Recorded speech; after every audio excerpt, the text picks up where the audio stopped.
tonight now. Next up we have Kate Adams. She lives here in Santa Maria. She works at Allen Hancock College, and she's an out and proud queer Californian.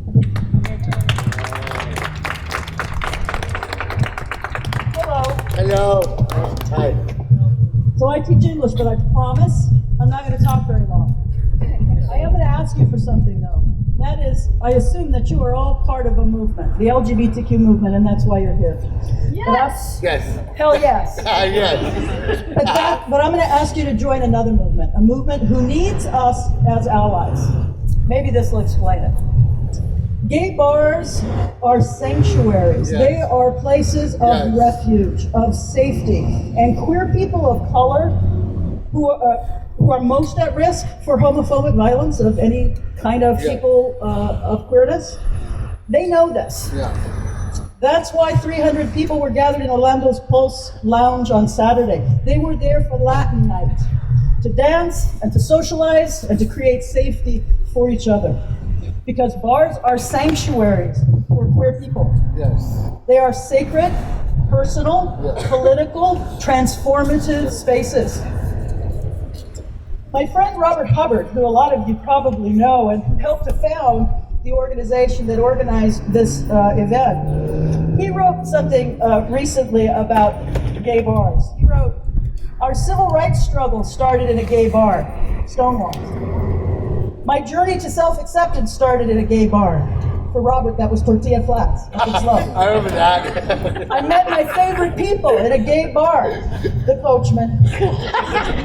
There is no denying the importance of the gay bar in our culture to many of the members who find safety and sanctuary there. And to Robert's naming of gay bars, I must add the names of some other sanctuaries. Mother Emanuel Church in South Carolina. Umpqua Community College in Oregon. Sandy Hook Elementary in Connecticut. Churches and schools are sanctuaries too.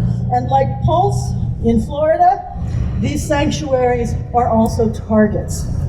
In the 21st century, our sanctuaries are places where small men with guns use murder as a stupid, toxic, evil, cowardly form of speech. It is. In the 21st century, there have been something like 150 mass shootings in my country. In the last calendar year, something like one mass shooting every 2 or 3 months. In my country, 92 gun victims a day on average, most of them suicides and homicides. And in this century, up to 2013, gun deaths in the USA outnumbered all deaths from AIDS and illegal drug overdoses, and the Iraq and Afghanistan wars, and terrorism combined. That's from the NIH and the CDC. You've probably seen that bumper sticker, you know, the one that says guns don't kill people, people kill people.